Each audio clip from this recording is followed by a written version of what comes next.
श्री हरिवंश महाराज जी, दंडवत प्रणाम।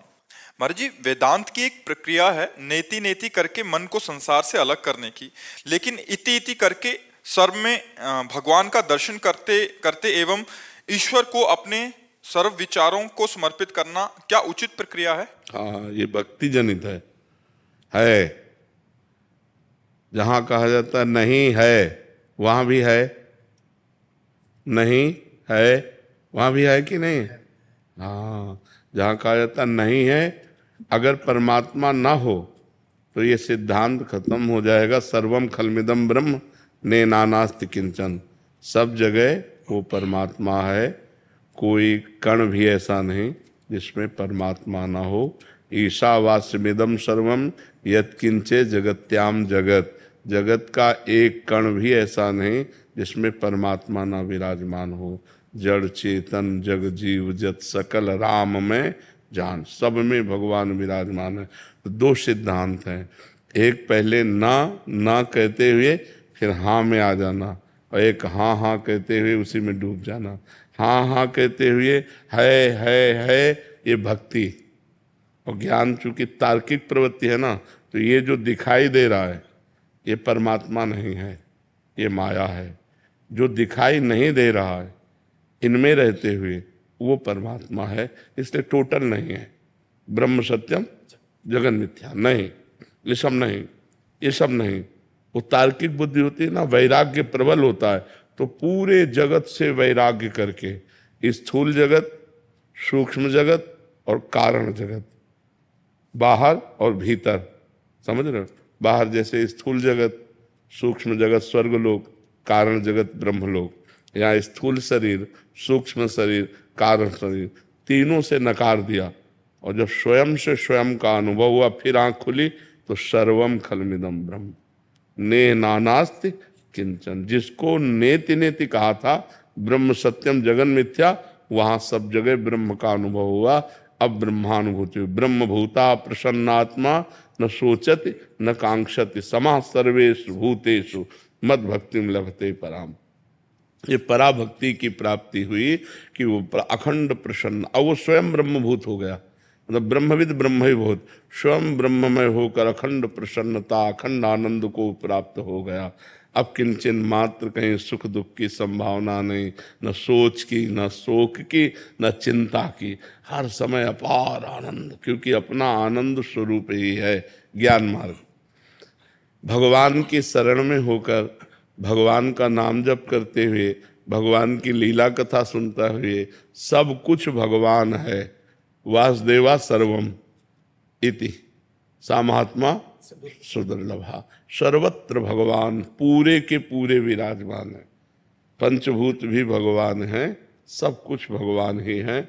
सिय राम में सब जग जानी, करो प्रणाम जो। ये भक्ति है, ये भक्ति है सर्वत्र अपने भगवान को सब रूपों में देखना।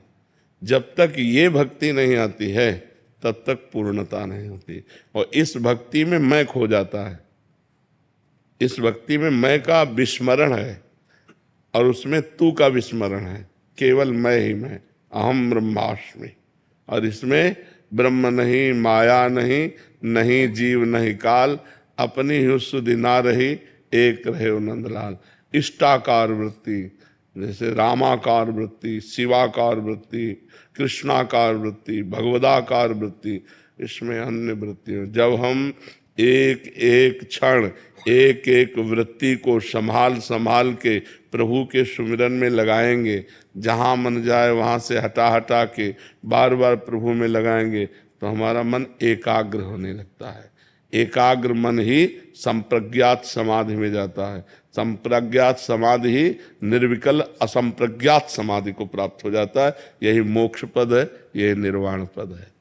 समझ पा रहे? महाराज जी, जब बहुत सारे विचार आते हैं तो उन विचारों को हम लालजू के साथ जोड़ दे। जैसे लालजू देखो ये विचार आ रहे, लालजू देखो ये आ रहा है। नहीं, विचार आ रहे हैं, उनमें देखना है कि सद विचार कितने और असद विचार कितने।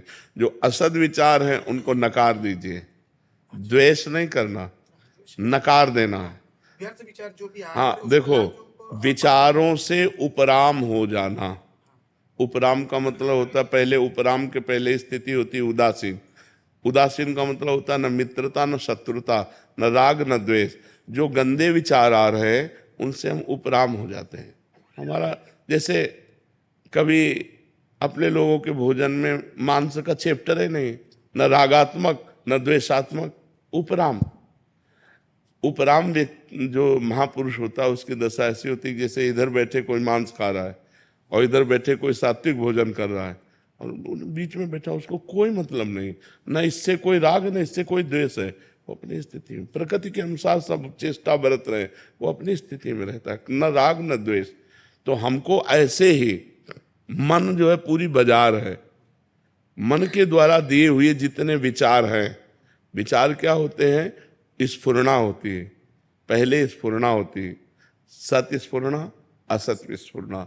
फिर स्फुरणा में जब हम राग करते हैं या द्वेष करते हैं तो संकल्प बनता है, और जब संकल्प बन जाता है तो कामना होती है। जब कामना होती है तो फिर क्रिया हो जाती है। पहले स्फुरणा, फिर संकल्प, फिर कामना, फिर क्रिया। क्रिया हुई सत तो सतमार्ग का पथिक आगे बढ़ गया, और क्रिया हुई असत तो भ्रष्ट हो गया। और सत क्रिया करते करते संकल्प का अभाव हो जाता है। बिना संकल्प के जो क्रिया होती है, बिना अहम कर्ता भाव के जो क्रिया होती है, वो भगवत प्राप्ति वाली होती है। संकल्प करके जो क्रिया होती है वो बांधने वाली होती है। तो साधक चलता तो संकल्प से ही है, पर पहुंचता निसंकल्प स्थिति को है। समझ पा रहे हैं? तो महाराज कोई भी विचार हम लालजू को अर्पण करते जा सकते हैं, असत विचार नहीं महाराज। कोई भी विचार है, जा रहे कहीं पर, लालो देखो, लालजू ये देखो ये विचार है, श्री जी देखो ये विचार है, आपको अर्पण कर रहे हैं। हाँ, तो महाराज सद्विचार। उससे क्या कि मन ऐसा लगता है कि हमारी साधना हो रही है। हाँ बिल्कुल बिल्कुल, हाँ बिल्कुल, ठीक बात है, अच्छी बात।